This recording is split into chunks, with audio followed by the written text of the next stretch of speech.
इतिहास उस मानव विकास की कहानी है। इतिहास ऐसा लोग कहते हैं कि इतिहास पढ़ने वाला अतीत में जीता है। नहीं, अतीत में नहीं जीता है। ना तो इतिहास अतीत में जीता है, ना इतिहास पढ़ने विद्यार्थी अतीत के साथ जीता है, बल्कि वो इतिहास से प्रेरणा लेके नए नए आविष्कार करता है, नया सृजन करता है और भविष्य को नई दिशा दिखाता है। हमारे इतिहास पढ़ने का बस यही उद्देश्य है। इतिहास किसी एक व्यक्ति का नहीं होता, इतिहास सबका होता है, समष्टि होता है। इतिहास किसी एक व्यक्ति का नहीं होता। आप लोग कभी सोचा है कि आप जिस टेबल कुर्सी बैठते हो उसका भी इतिहास है, जिस कलम से लिखते हो उसका भी इतिहास है, जिस कॉपी पे लिखते हो उसका भी इतिहास है, जिस वाहन से चल के आते उसका भी इतिहास है, जिस सड़क से चल के आए उसका भी इतिहास है। इतिहास सबका है। कोई भी विषय अथवा कोई भी वस्तु, जीवित अथवा मृत, वो इतिहास से परे नहीं है। अगर जो उसका अतीत ही नहीं रहेगा तो उसका वर्तमान होने की संभावना ही नहीं है। इसलिए सब कुछ इतिहास से जुड़ा हुआ है। आपको कभी कोई जब कहे कि इतिहास पढ़ के क्या करोगे तो उसको जवाब देना कि इतिहास, कहते हैं हिस्ट्री, एक अंग्रेजी के विद्वान है चार्ल्स डिकेंस, उन्होंने कहा हिस्ट्री मेक मैन वाइज। इतिहास व्यक्ति को बुद्धिमान बनाता है, लेकिन उसको बुद्धिमान बनाता जो इतिहास को पढ़ता है, उसको नहीं बनाता जो इतिहास को पलटता है पन्नों में। ठीक है, तो इतिहास को इस तरह से मत पढ़िए कि इतिहास एक कहानी है। इतिहास किस तरह पढ़िए कि आपको उससे सीखना है। आपने देखा होगा गांव में कहानियां प्रचलित होती हैं, कभी दादी कहानी सुनाती है, कभी नानी कहानी सुनाती है। वो सब कुछ आपके इतिहास का पार्ट है। बस स्वरूप इतना है, बस अर्थ इतना है कि उसका स्वरूप बदला हुआ है। आप कभी अतीत में जाओगे तो पता चलेगा कि इससे मिलती जुलती कोई घटना आपके आसपास जरूर घटित हुई होगी, तभी वो अस्तित्व में आया है। सिर्फ वो कपोल कल्पनाएं नहीं है। आपने देखा होगा कि हमारे यहाँ जब से, मतलब कहते हैं कि जब से वैदिक संस्कृति है तब से हम लोग इतिहास का श्रवण करते हैं। आपने देखा होगा कि प्रत्येक सावन में गांव में भागवत कथा का पाठ होता है। कभी देखा, नोट किया नहीं आपको, सावन में होता है। इसके पीछे हमारे पूर्वजों की इतिहास दृष्टि थी।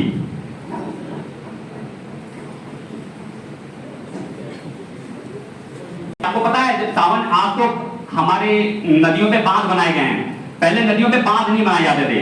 तो नदी, बरसात में नदी का पानी चारों ओर फैल जाता था, रास्ते बंद हो जाते थे, खेतों में पानी भर जाता था, पशु कहीं बाहर चरने नहीं जा सकते थे। तो खाली आदमी बैठ, कहते हैं खाली दिमाग शैतान का घर। इसलिए उन लोगों को इतिहास शिक्षा देने के लिए हमारे पुरखों ने भागवत कथा का वाचन प्रारंभ किया। वो भी इतिहास का एक स्वरूप है। भगवत कथा का वाचन प्रारंभ किया, वो भी इतिहास का एक स्वरूप है। आपके यहाँ पुरोहित जी आते हैं, वो आपको कथा सुना के जाते हैं। किसी कथा होती है सत्यनारायण भगवान की, वो भी इतिहास का एक स्वरूप है। बस अंतर इतना है कि वो कथा नैतिकता से भरी भरी होती है, उसमें यथार्थ नहीं होता है, लेकिन उसका उद्देश्य होता है हमारे अंदर नैतिकता का प्रचार और प्रसार करना। वो भी इतिहास का एक पार्ट है। हम लोग जो गांव में कहानियां सुनते हैं, दंत कथाएं, कि फलाने पेड़ पे भूत रहता है, वहां पे देवी देवता निवास करते हैं, वो भी इतिहास का एक पार्ट है। बस स्वरूप अंतर इतना है तो स्वरूप थोड़ा बदला हुआ है, वो भी इतिहास का एक पार्ट है। तो इतिहास का दायरा बहुत बड़ा है। आप कोई विद्यार्थी या कोई भी कभी भी इतिहास से परे नहीं रहा है, मतलब वो कहीं ना कहीं उसके साथ उसका अतीत जीवन मरण के साथ जुड़ा हुआ है। अब एक प्रश्न और है, विद्यार्थी मन में आता है कि वो इतिहास पढ़ के नौकरी कहां करेगा, आता है कि नहीं? एमए वाले खास करके पूछते हैं कि हम करेंगे क्या इतिहास पढ़ के। तो पहला तो आप तो शिक्षक बन जाओ, अथवा एक पद होता है आर्कियोलॉजिस्ट का, कभी सुना है नहीं? क्या होता है आर्कियोलॉजिस्ट? किसी कोई भी पुरातत्ववेत्ता। एमए इतिहास से करने वाला व्यक्ति पुरातत्ववेत्ता बन सकता है, लेकिन उसके लिए एक डिप्लोमा कोर्सेज होते हैं, शायद गोरखपुर में या पूर्वांचल में वो कहीं रन नहीं करता है। तो उसके लिए आप लोगों को या तो बनारस यूनिवर्सिटी जाना पड़ेगा या फिर ASI, archaeological survey of India, वहां से डिप्लोमा होगा।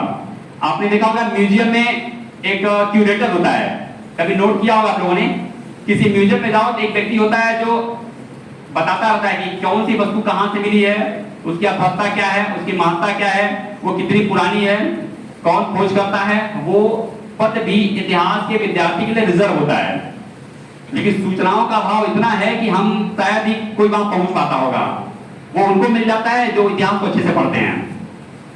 तो आप लोग भी इतिहास को हल्के में ना लेके उसको अपने विषय के रूप में ग्रहण करिए और उसके साथ अपने आप को जोड़ करके आप पढ़ेंगे तो आगे बढ़ेंगे। और कोई तरीका तो नहीं है इतिहास के लिए। और इतिहास सीखने के लिए आपको इतिहास ऐसा नहीं है कि इतिहास सीखना हो तो किताबें पढ़ नहीं, इतिहास सीखने के लिए आपको विचार करना पड़ेगा, प्रत्येक शब्दों पे विचार करना पड़ेगा। आप लोगों ने देखा होगा कि आप लोग छठ पूजा मना के आते हो, मनाते हो छठ पूजा, सब लोग कहते हैं कि वैदिक धर्म है। अगर जो किसी पुरोहित से पूछोगे, जो भी पुरोहित को उसका एबीसीडी नहीं पता है, वो बोलेगा कि द्रौपदी मतलब पांडवों की पत्नी द्रौपदी छठ पूजा व्रत रहती थी। उससे पूछो कि अगर द्रौपदी व्रत रहती थी तो इसका मुझे कोई उल्लेख दिखाओ, वैदिक ग्रंथों में उल्लेख दिखाओ, तो नहीं दिखाएगा। वास्तव में छठ पूजा एक बुद्धिस्ट त्योहार है। जब आप विचार करोगे तो आपको पता चल जाएगा। उसको ध्यान से देखना। वो बौद्ध स्तूप का प्रतीक है, उसको सरस्वती कहते हैं। सारण क्षेत्र से प्रारंभ हुआ है, सारण में उसको सरस्वती कहते हैं और बौद्ध स्तूप को भी सरस्वती कहते हैं। तो बुद्धिस्ट का प्रतीक है। उसके साथ जीवित आर्कोलॉजी जुड़ी हुई है। आप लोग जो ठेकुआ खाते हो ना, ठेकुआ पर एक पीपल के पत्ते का अंकन होता है, वो जीवित आर्कोलॉजी है, वो बुद्ध का प्रतीक है।